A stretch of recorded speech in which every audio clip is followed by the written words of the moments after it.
प्रेम से बोलिए श्री सद्गुरु महाराज की जय। श्री सद्गुरु महाराज की जय। श्री सद्गुरु महाराज की जय। प्रातः स्मरणीय अनंत श्री ओषित परमाराध्य संत सद्गुरु महर्षि में ही परमहंस जी महाराज का प्रवचन। परम पूज्य गुरुदेव का यह प्रवचन मोरंग मंडलांतर्गत श्री संत मत सत्संग मंदिर अमरदह नेपाल में दिनांक 4/4/1953 ईस्वी के सत्संग में हुआ था। श्रुत लेखक महर्षि संत सेवी परमहंस जी महाराज। बंदौ गुरुपद कंज कृपा सिंधु नर रूप हरे महामोह तम पुन जासु वचन रवि करनिक। प्यारे लोगों, यद्यपि शरीर बहुत प्यारा होता है और यह सुंदर भी होता है, फिर भी यह अवश्य छूट जाता है और इसके हार मांस अलग अलग हो जाते हैं या जल जाते हैं। संतों का उपदेश है कि ऐसे शरीर में आसक्त मत हो। शरीर में आसक्त न होने का मतलब है कि शरीर सुख में लिप्त मत हो। शरीर बनता है और बिगड़ता है। संसार में यह उत्पन्न होता है, देखा जाता है और फिर नहीं देखा जाता है। अंत का फल लोग प्रत्यक्ष देखते हैं कि यह सड़ जाता है, इसके टुकड़े टुकड़े हो जाते हैं, जला देने से यह भस्म हो जाता है, किंतु इसमें जो रहता है वह जलता और सड़ता नहीं, वह जलने सड़ने से बचा रहता है। इस शरीर को छोड़कर जब वह चला गया तभी यह शरीर जला और सड़ा। कितनी बार ऐसा हुआ इसका ठिकाना नहीं। बहुत जन्मों से जीवात्मा शरीर को पहनती हुई चली आई है। जैसे आप अपने जीवन में कितने कपड़ों को बदल देते हैं।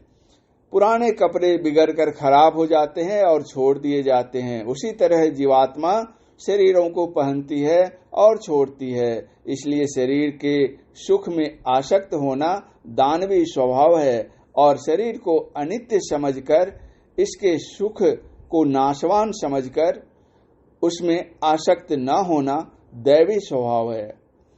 उपनिषद कथा है कि देवताओं के राजा इंद्र और दानवों के राजा विरोचन ने आपस में आत्मज्ञान प्राप्त करने की बातचीत की। दोनों मिलकर ब्रह्मा के पास गए और उनसे आत्मज्ञान देने की प्रार्थना की। ब्रह्मा ने उन दोनों को कहा, 30 वर्ष तक ब्रह्मचर्य का पालन कर मेरे पास आओ, तब बताऊंगा। दोनों 30 वर्ष तक ब्रह्मचर्य का पालन कर ब्रह्मा के पास गए। ब्रह्मा ने कहा, तुम्हारे पास पहनने के जितने वस्त्राभूषण हैं पहन कर आओ और जल में अपने अपने रूप को देखो। जल में उन दोनों ने अपने अपने रूप को देखा। ब्रह्मा ने कहा, पानी में जो रूप देखते हो वही ब्रह्म है। बहस करने का साहस नहीं हुआ, जो कहा गया उसे सुन लिया। उन्हें कुछ कहने की युक्ति भी नहीं आई। दोनों चले गए। विरोचन दानव था, उसने समझा शरीर ही आत्मा है, खूब खाओ पियो और इसी के विलास में रहो। इंद्र ने सोचा, पितामह ने इस शरीर की छाया को आत्मा बताया, यदि शरीर में हाथ टूट जाए तो छाया में भी हाथ टूटा हुआ मालूम होगा। रूप जैसा बनाएंगे वैसी छाया देखने में आएगी, तो ब्रह्म या आत्मा के भी कई रूप हो जाएंगे। ऐसा विचार कर वे फिर लौटकर ब्रह्मा के पास गए और बोले, मुझे संदेह है। अपना संदेह प्रकट करने पर ब्रह्मा ने उन्हें 30 वर्ष तक ब्रह्मचर्य पालन करने कहा। दूसरे 30 वर्षों तक ब्रह्मचर्य पालन करने के बाद इंद्र पुनः ब्रह्मा के पास गए। ब्रह्मा ने कहा, आंख में सबका चित्र देखा जाता है, वही आत्मा या ब्रह्म है। फिर इंद्र ने विचारा, यदि आंख फूट जाए तो उसमें कुछ नहीं दिख पड़ेगा, फिर तो वही बात हुई। यह सोचकर इंद्र फिर ब्रह्मा के पास लौटे और उन्होंने फिर अपना संदेह प्रकट किया। पुनः ब्रह्मा ने कहा 30 वर्ष तक फिर ब्रह्मचर्य पालन करके आओ। इंद्र फिर 30 वर्ष के बाद ब्रह्मा के पास उपस्थित हुए। तब ब्रह्मा ने कहा, तुम्हारे शरीर की जो छाया है वही आत्मा है। फिर इंद्र को संदेह हुआ तो वह पुनः लौटा और ब्रह्मा से अपना संदेह प्रकट किया। ब्रह्मा ने पुनः 5 वर्ष ब्रह्मचर्य पालन करने कहा। 5 वर्ष ब्रह्मचर्य का पालन कर इंद्र ब्रह्मा के पास गए। तब ब्रह्मा ने कहा, आत्मा शरीर नहीं, शरीर में जो रहता है वही आत्मा है। ब्रह्म ज्ञान का उपदेश किया। शरीर के सुखों में लिप्त होना दानवी स्वभाव है। जो शरीर सुखों के भोग में नहीं फंसता, दुखों को सहता है, वह दैविक स्वभाव का है। आप लोगों को क्या चाहिए? दानवी बुद्धि की प्रशंसा नहीं की जाती, सबों को दैविक बुद्धि चाहिए। उपर्युक्त कथा से सब लोगों को जानना चाहिए कि आत्म तत्व क्या है। केनोपनिषद खंड 1 में है, यन मनसाना मनुते येनाहुर्मनो मतम तदेव ब्रह्म तत्वं विद्धि नेदं यदीदमुपास्ते। अर्थात मन से जो नहीं जाना जाता और जो आपके पास में है, यानी जिसका ज्ञान इंद्रियों से होता है, वह ब्रह्म नहीं है। साधारणतः हम इंद्रियों से जिसे नहीं जानते, जिसके लिए कहते हैं कि वह नहीं है, जैसे वायु में अनेक पदार्थ मिले हैं किंतु इस आंख से नहीं देख सकते, यंत्र से देख सकते हैं। घर में खिड़की या छिद्र होकर सूर्य की रोशनी आती है तो उसमें बहुत टुकड़े देखने में आते हैं, किंतु युक्ति और यंत्र से नहीं देखने पर केवल हवा है, ऐसा कहते हैं। उसमें और क्या है नहीं जानते। कैसा भी सुंदर और पवित्र शरीर क्यों न हो, जिसको हम प्रणाम करते हैं, किंतु यह शरीर परमात्मा या ब्रह्म नहीं है। चाहे वह शरीर इष्ट या गुरु आदि का ही क्यों न हो, कोई भी इंद्रिय गोचर पदार्थ ब्रह्म नहीं हो सकता। इस तरह से आपका यह शरीर इंद्रिय गोचर है, अतएव यह ब्रह्म नहीं है। कोई भी शरीर पवित्र, अपवित्र, सुंदर, असुंदर, जिस शरीर से अद्भुत कार्य ही क्यों न होता हो, चमकीला हो, दिव्य हो, फिर भी वह परमात्मा नहीं, वह परमात्मा की माया है। इंद्रिय गोचर पदार्थ निर्माया ईश्वर नहीं है। गोस्वामी तुलसीदास जी ने रामचरितमानस में बड़ा अच्छा कहा है, गो गोचर जहाँ लगी मन जाए, सो सब माया जानहु भाई। इस कसौटी पर कसिए तो जो मन से या इंद्रियों से जानते हैं माया है। जो बदला जाए, एक तरह नहीं रहे, वह माया है। जो किसी प्रकार के भ्रमवश मालूम हो परंतु यथार्थतः वह वैसा नहीं हो, वह माया है।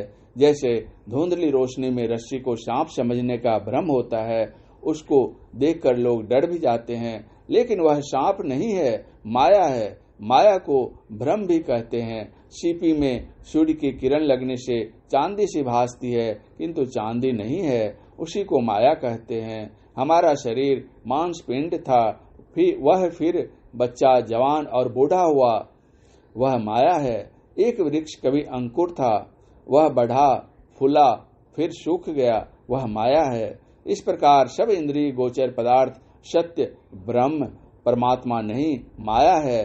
केनोपनिषद खंड 2 में लिखा है, इहि चेद वेदी सत्यमस्ति न चेदी हा वेदी महति विनष्टि भूतेषु भूतेषु विचित्य धीरा प्रेत्याश मालोका दमृता भवन्ति। अर्थात इस जन्म में यदि ब्रह्म को जान लिया तब तो बहुत ठीक है, नहीं तो बड़ी भारी हानि होगी। बुद्धिमान लोग उसे समस्त प्राणियों में उपलब्ध करके इस लोक से जाकर मरकर अमर हो जाते हैं। जानना 2 तरह से होता है, एक जाना है परंतु पहचाना नहीं है, यह परोक्ष ज्ञान है। जिसको पहचान कर जाना है वह अपरोक्ष ज्ञान है। जिसको परमात्मा का अपरोक्ष या परोक्ष कुछ भी ज्ञान नहीं हुआ, उसके लिए बहुत भारी हानि हुई। परोक्ष ज्ञान भी मनुष्य को ही होता है, बैल, कुत्ते आदि अन्य शरीरधारियों को नहीं। जो मनुष्य परोक्ष ज्ञान भी प्राप्त करके मर गया है तो उसके लिए भी उतना अच्छा नहीं, किंतु उसका जन्म होगा तो मनुष्य योनि में ही होगा। क्योंकि ब्रह्म संबंधी परोक्ष ज्ञान के संस्कार को धारण करने और बढ़ाने वाला और दूसरा शरीर नहीं है। एक वृक्ष के अंकुर के लिए यदि उसे ठीक हवा, प्रकाश और अवकाश न हो तो वह अंकुर ठीक नहीं बढ़ सकता, किंतु जहाँ ये सब चीजें हैं वहाँ अंकुर बढ़ते बढ़ते वृक्ष होगा। उसी प्रकार मनुष्य शरीर के अतिरिक्त दूसरा अनुकूल शरीर नहीं है जिसमें यह संस्कार बढ़े। इसलिए मनुष्य देह में जब यह बीज उगेगा तब ब्रह्म ज्ञान संबंधी संस्कार पूर्ण रूप से उन्नत दशा को प्राप्त होगा। तब इसको कुल और मूल की अपेक्षा नहीं होगी। मैंने एक हरिजन मेहतर को संभवतः 1910 ईस्वी में छपड़ा शहर में देखा था, जिनका नाम तहबल दास था। उसको सत्संग सुनने का बड़ा अच्छा शौक था। वे मांस मछली तथा मदादी नहीं खाते पीते थे। उन्होंने अपने टोले को सुधार दिया था। वे जगजीवन साहब के पंथ के महंत सियाराम दास जी के शिष्य थे। वे अपने टोले भर को पवित्र किए हुए थे। उस टोले से एक सत्संग घर भी था। उस टोले में एक सत्संग घर भी था। उसमें उस टोले के सब हरिजन सत्संग करते थे। एक बार श्री तहबल दास जी ने दो बड़े विद्वान सत्संगियों से आत्मज्ञान दान के लिए प्रार्थना की थी। उनको श्री तहबल दास जी को हाथ में झाड़ू लिए हुए देखकर उन्हें मेहतर जानकर दोनों सन्यासियों ने आश्चर्यचकित हो उनसे पूछा, क्या तुम आत्मज्ञान समझ सकोगे? श्री तहबल दास जी ने कहा, यदि सरकार समझा दीजिएगा तो मैं समझ सकूंगा। सन्यासियों ने कहा, क्या इस विषय में कभी कुछ सुना है? तहबल दास जी ने कहा, हाँ सरकार, श्री गुरु जी के सत्संग में थोड़ा सुना है। सन्यासियों ने कहा, हम लोगों को ज्ञात नहीं था कि तुम लोगों में भी इस ज्ञान की खोज है। अच्छा, हम लोग अभी अमेरिका जा रहे हैं। लौटकर आने पर तुम लोगों के दर्जे के लोगों में प्रचार करेंगे। अभी तुम अपने गुरु के सत्संग में सुनो और समझो। ईश्वर संबंधी ज्ञान के लिए जाति पाति कोई विशेषता नहीं है। मनुष्य जाति के किसी भी कुल के शरीर में आने पर उस ज्ञान का संस्कार मिटता नहीं। भक्ति बीज बिन से नहीं, आय परे जो चोल, कंचन जो विष्टा परे, घटे न ताको मोल। कबीर साहब। यह ज्ञान जब किसी एक जन्म में आरंभ हो जाता है तो उस ज्ञान को धारण करने और बढ़ाने के लिए पुनः पुनः मनुष्य शरीर होता है। मनुष्य शरीर के अतिरिक्त कोई दूसरा शरीर इसको धारण करने वाला नहीं है। जो परोक्ष आत्म ब्रह्म ईश्वर ज्ञान में भी रत रहता है, वह बारंबार मनुष्य शरीर पाते हुए एक दिन अपरोक्ष ज्ञान को भी प्राप्त कर लेता है। तब उसका काम समाप्त हो जाता है। वह संसार में नहीं लौटता, उसको मोक्ष हो जाता है। आत्मज्ञान से विहीन केवल शरीर ज्ञान में रहने के कारण पशु वृत्ति रहती है।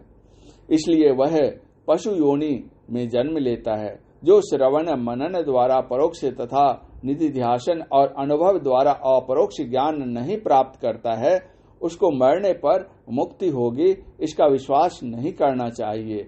जीवन काल की मुक्ति को ही संत लोग मानते हैं। कोई कितना ही वेद वाक्य जानता हो, ज्ञान का विषय बहुत कंठस्थ हो, स्मरण शक्ति विशेष हो, परंतु इससे ब्रह्म को नहीं प्राप्त कर सकता। जिनको सांसारिक चाहना नहीं है, केवल परमात्मा प्राप्ति की जिनको चाहना है, वह परमात्मा को प्रत्यक्ष पाता है। यह जानना चाहिए कि आत्मा से ही परमात्मा का ज्ञान होता है। आंख से कोई शब्द को नहीं सुनता तथा कान से कोई रूप नहीं देखता। उसी तरह एक चेतन आत्मा के सिवाय और किसी से ब्रह्म को ग्रहण नहीं कर सकते। एक एक इंद्रियों के लिए एक एक विषय है। उसी भांति चेतन आत्मा का विषय परमात्मा है। मन का काम प्रस्ताव करना तथा संकल्प विकल्प करना है। मन संकल्प विकल्प उसका करता है जिसको उसने कभी देखा सुना है, जिससे और जिसके संबंध में कभी कुछ देखा सुना नहीं है, उसका संकल्प विकल्प वह नहीं करता। भ्रमवश रस्सी में सांप का देखना तब हो सकता है जब पहले सांप देखा हो। पहले सांप नहीं देखा हो तो सर्प होने का भ्रम नहीं हो सकता। आप इंद्रिय से काम करते हैं, मन से काम करते हैं, उनमें आप रहते हैं, तब इंद्रियां या मन काम करता है। किंतु आपका निज काम क्या है? वह अपना निज काम है, ईश्वर या ब्रह्म की पहचान। किंतु शरीर और इंद्रियों को पहनकर आपका निज काम नहीं होगा। सब ख्याल छोड़कर केवल परमात्म दर्शन की लालसा जिनकी रहती है, उनके मन और बुद्धि का काम छूट जाता है और उनका उपर्युक्त निज काम तभी होता है। मन बुद्धि से छूटने के लिए अंदर अंदर चलना होता है। मन बुद्धि के अंदर ब्रह्म है, किंतु उसे पहचान नहीं सकते। उस ब्रह्म को जना देने के लिए, उसकी प्राप्ति का उपाय बताने के लिए सत्संग का प्रचार है, केवल कथा कहने के लिए नहीं। फिर मैं इसकी आवश्यकता नहीं समझता कि इसके लिए किसमें योग्यता है या नहीं है। सुग्गा पक्षी होते हुए भी मनुष्य की भाषा राम राम बोलता है, उसी प्रकार सत्संग में सुनते सुनते अयोग्यों में भी योग्यता हो जाएगी। लोग कहते हैं कि जिसको योग्यता नहीं उसे यह ज्ञान नहीं कहना चाहिए, किंतु जिसको योग्यता नहीं उसकी योग्यता को कौन बतावेगा। आप अयोग्यों को योग्य बना दीजिए। पलटो ऊंची जाति का, मत कोई करे हंकार, साहब के दरबार में केवल भक्ति प्यार। श्री सद्गुरु महाराज की जय।